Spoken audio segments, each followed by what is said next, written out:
Chegou aquela época do ano, né? O momento de ficar frente a frente com o leão da Receita Federal. Para muita gente que investe, isso parece um desafio, nossa, enorme. Mas a verdade é que, com o mapa certo em mãos, a jornada fica bem mais tranquila. Então, vamos desvendar juntos, passo a passo, como declarar os investimentos sem ter nenhuma dor de cabeça. Olha só o nosso plano, bem simples e direto. Primeiro, a gente vai entender quem é que realmente precisa declarar. Depois, vamos juntar todos os documentos essenciais. Com tudo na mão, aí sim vamos entender a lógica do sistema, ver onde cada investimento se encaixa e, claro, no final, aprender a desviar das armadilhas mais comuns. Preparados para domar esse leão? Então, vamos começar pelo mais importante, que é encarar o leão.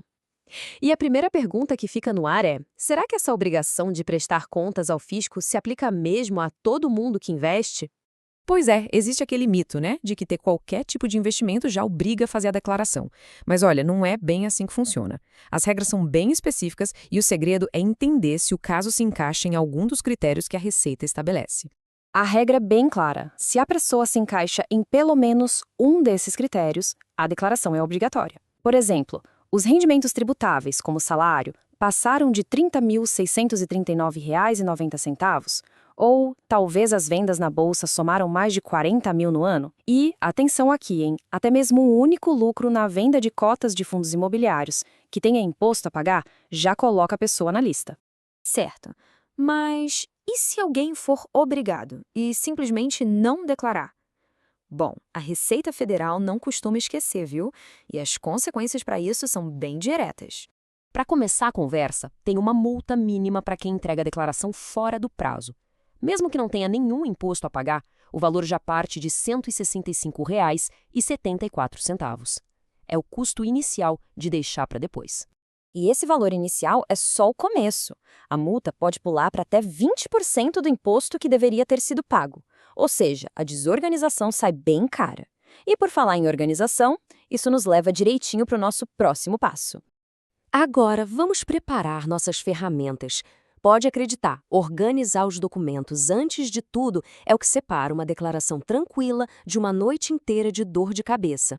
Basicamente, a gente precisa de 4 documentos-chave. Primeiro, os informes de rendimentos, que são aqueles resumos que o banco e a corretora mandam. Depois, as notas de corretagem, com todos os detalhes de cada operação na bolsa. Os DARFs, que são os comprovantes de imposto que já foi pago durante o ano. E, por fim, os extratos, que mostram a posição exata no último dia do ano. Com os documentos em mãos, chegou a hora de olhar para o mapa da declaração. Acredite, existe uma lógica bem simples por trás de todo o programa da Receita, e quando a gente entende essa lógica, tudo fica mais fácil. A lógica da Receita pode ser resumida em 2 perguntas bem simples. O que a pessoa tinha e o que ela ganhou com isso? A posse dos ativos, aquilo que compõe o patrimônio, vai na ficha Bens e Direitos. Já os lucros e os rendimentos que eles geraram vão para outras fichas. É só separar essas 2 coisas e o processo fica muito mais claro. Para os ganhos, é só pensar em 3 gavetas. A primeira, rendimentos isentos, é para aquele dinheiro que chega limpo, como dividendos ou os rendimentos de FIIs. A segunda, tributação exclusiva, é para os ganhos que já tiveram o imposto retido na fonte, como um dos rendimentos de um CDB, sabe? E a terceira, renda variável, é onde a gente declara os lucros com venda de ações ou de cotas de fundos imobiliários. Ótimo! Agora que a lógica já está mais clara, vamos para a parte prática. Vamos ver exatamente onde declarar cada um dos principais tipos de investimento. Começando pelas ações, a regra é bem clara. A posição em carteira vai lá em bens e direitos. Os dividendos recebidos, que são isentos, vão para rendimentos isentos. Já os juros sobre capital próprio, ou JCP, que é aquela outra forma de distribuir lucro, vão para tributação exclusiva, porque o imposto já vem retido na fonte. Simples, né? Com a renda fixa, como um CDB ou Tesouro Direto, a lógica é a mesmíssima. O valor que estava aplicado no final do ano vai em bens e direitos, no grupo 4.